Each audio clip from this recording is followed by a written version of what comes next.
Hi, my name is Robyn Hobson, and the first thing you need to know about me is that I have a very deep and meaningful relationship with Instagram. So if you'll allow me this moment, I want to make sure I remember it for the rest of my life. Please don't let me forget that. The second thing you need to know is that I'm a bit nervous because I've never spoken before, and this is my first talk. And after listening to several of the speakers, I know, go big or go home, right? I've realized, oh, thank God you're laughing, that I'm a 25-year-old girl who grew up in Plet, and what could I possibly talk to you about today? And the third thing I need you to realize, or I need you to know, is that I'm here to share my story with you of the last 12 months, and I hope that you take something away from it. And whether you like it or you don't, because I can't control that, like I said, I really do hope you take something home from it. Oh, and I've got notes, because I am actually that nervous. So it's probably important to tell you how I got here. The other night I got home, and I felt this incredible urge to write this blog post, because there were so many thoughts burning in my head. And I even tweeted, I have all these incredible blog posts in my head, and I'm just not making the time to write them. And I was lying in bed, and I was about to close my laptop when I thought, this is crap. I have the time right now. I can either blog or I can sleep. And I chose to blog. And I was a bit apprehensive because I've been wanting to share this story for a while, but the time just hadn't been right. And I'd been going through a very difficult time. And during my difficult time, I found a lot of comfort in other people's stories. And I realized if I didn't share this post, I was actually being pretty selfish. So I wrote it, and I didn't even check it for typos, which is quite weird because I'm a perfectionist. And I put it out there, and I went to bed, as you tend to do at 1 o'clock in the morning. And I woke up the next day, and I actually forgot that I blogged it. And I got quite an overwhelming response. I got DMs, I got SMSs, I got comments on my blog, I got phone calls, and I got emails, all from people who told me how much my blog post had touched their hearts. And among these responses was a DM from Net Profit, and they said, we've read your post, we think it's really inspiring, why don't you talk? Now here's the fun bit. My post was all about how we need to seize opportunities, and I thought, oh crap, here's an opportunity, and if I don't seize it, then I'm being a hypocrite, and I'm disappointing myself. And one of my new life policies is to not disappoint myself. So even though I'm scared, here I am. Thanks, guys. So my journey didn't start last Wednesday night at 12:30 when I wrote this blog post. It started a very long time ago when the startup that I worked for, MoTribe, an incredible startup that I really believed in, that was making huge waves in the mobile space, was sold. And I really cannot stress this enough, and if this is the one thing you take away from this talk, then I really have done my job. And if you aren't happy in anything that you are doing, you need to get out as soon as you can, because it's going to eat away at your soul. Breaking up with MoTribe was one of the hardest things I've ever had to do, because I didn't deal with it at the time, and I didn't make time to process it, and I kept putting it off until it was convenient. I had been through a merger before, and I knew what was on the cards, and I knew our lovely little family of incredible people who believed in this vision were going to disintegrate. And that made me sad. And sure enough, after our merger, the team that we were slowly disintegrated and was no more. And I stayed in the situation in the hopes that it would get better because I was stupidly loyal to that vision, and I didn't quite want to let it go. And it lingered, and it festered, and staying in an unhappy situation ate away at my family relationships. Ooh, very well done. I told you I would fall, wherever you are in the audience. And it ate away at my family relationships, at my friendships, and at my relationship with my boyfriend at the time.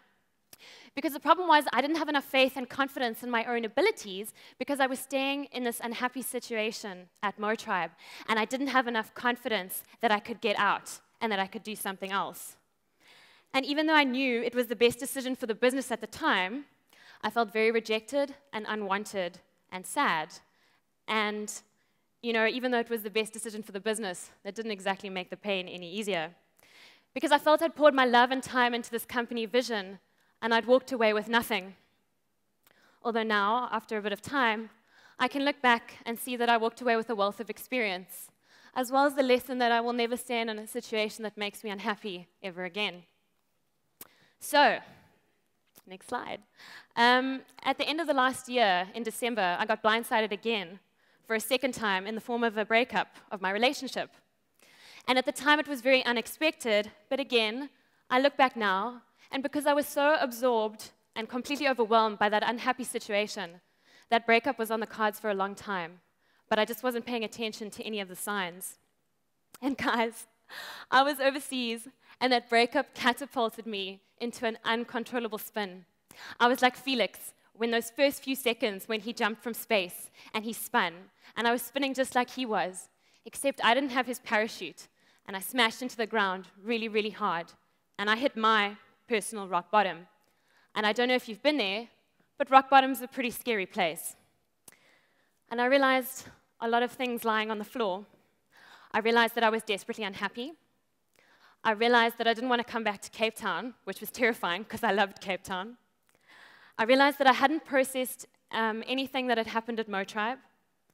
I realized, like Julia Roberts in Runaway Bride, that I didn't know how I liked my eggs, except it wasn't just specific to eggs.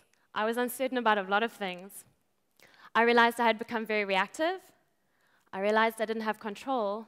And I realized that buying shoes really did make me feel better. Thank you. I've got one today. But I also have realized or have learned in life that rock bottom really is what you make it. And I made a decision not to waste my time at rock bottom. And I didn't want to waste the pain and the hurt and the sadness that I dealt with. And I didn't want the months that I spent not eating and not sleeping and pretty much destroying myself to have been in vain. Plus, I was numb. And the great thing about being at rock bottom is you are numb. So all those decisions that you've been putting off for ages and ages, you make because you don't really care about the outcome. Because you figure, hey, it can't get any worse, right? So as I said, rock bottom is actually a great platform on which you can build a brand new life. So next slide. So, how did I create a new life? Well, I realized I needed time. So in the space of 2 weeks, I came back to South Africa. I quit my job. I bought an Alanis Morissette CD. She and I are tight now. I booked a trip overseas to see my family and remember what was important. And I sought out all my good friends who I had lost touch with, and I asked for their help. I kept a journal, and each day I wrote down one kind thing about myself, which sounds really silly, but I did it because I knew I needed to build myself back up again. And in my new life, I decided that I wanted to learn to love myself. And if I give you one piece of advice here again, is if you're ever going through anything in life, keep a journal. Because I promise you, what you write in those pages will reveal more about yourself than any shrink ever will. I stopped making excuses and I became the yes girl, and I threw myself at every new experience I could get my hands on because I needed to remember what made me tick. And each time I went for breakfast, I tried a different type of egg. And all the love and attention and time I'd poured into other things, I started pouring into myself.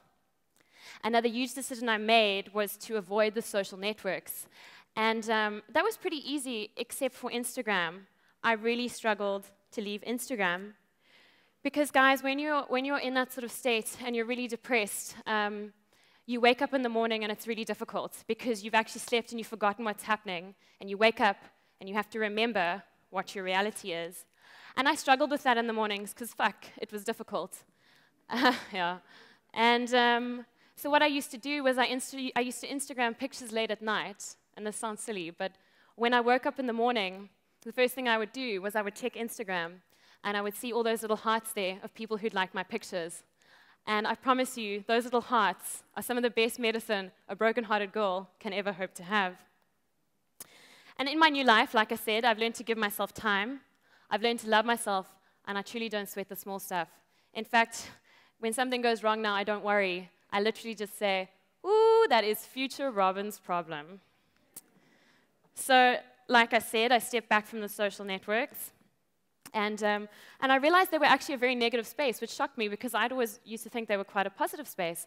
And the more I stepped back, the more I realized that they were full of negativity and subtweeting and pettiness and cattiness. And I just thought, this is horrible. Why would I want to be associated with this at all? But I remember there were a few people who used to make me laugh with inspirational stories and funny jokes, and they were sort of the unexpected happiness. And I decided, hey, I was going to mimic that. And even if I wasn't feeling it, I was going to be the unexpected happiness. Because I realized that by making other people feel good and laugh, I started making myself feel better. So I made a decision to not whinge on the social networks and only post positive content. And whether that was inspirational stories, happy pictures, or the odd bad joke, that's what I was going to do. And it's so funny how we look at people's tweets and assume we know all about their lives. Because I was in Paris at the time, and I was doing this whole positive tweeting thing, and people assumed that my life was wonderful, and that I was traveling, and I was having this fantastic time. But what they didn't know was my ultimate low point actually occurred in Paris. Because I don't know if you've been to Paris, but it's the city of love, right? And going there with a broken heart, I sincerely don't recommend. Because everyone's getting engaged, plus it was close to Christmas, so everyone was in love.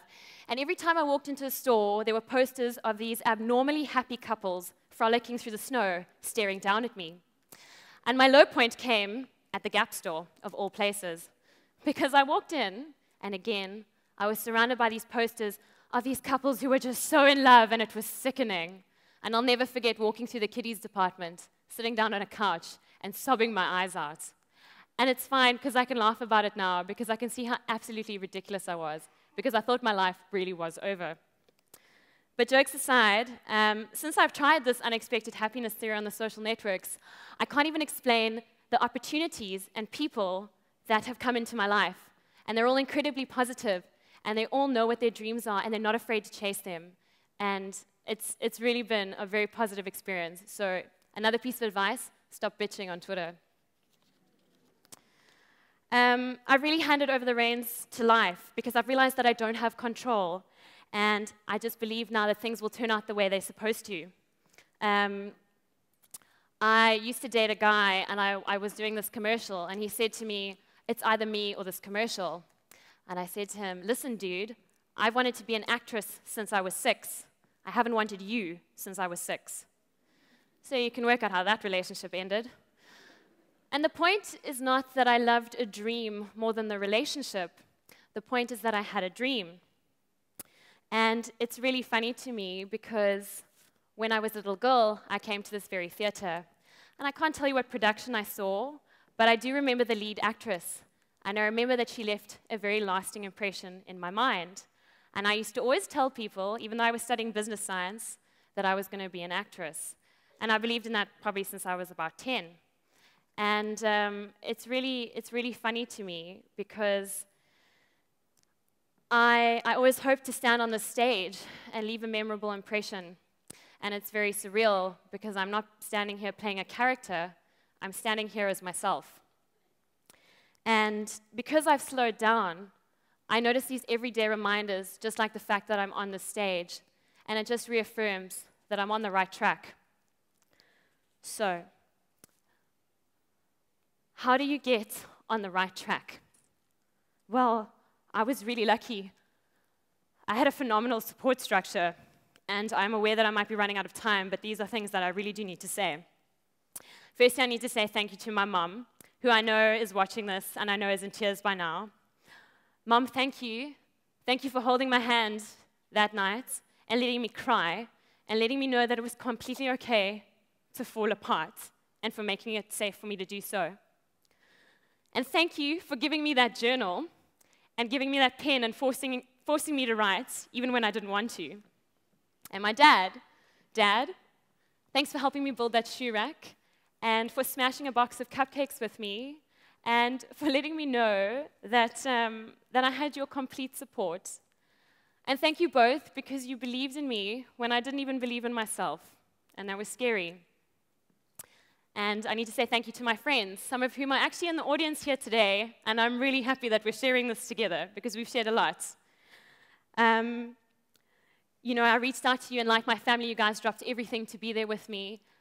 for me, and you made me cups of tea, and you let me cry, and you let me be vulnerable, and you made me laugh, and you made me smile, and you were there in such small ways that maybe you thought went unnoticed, but I swear to God, I noticed it all.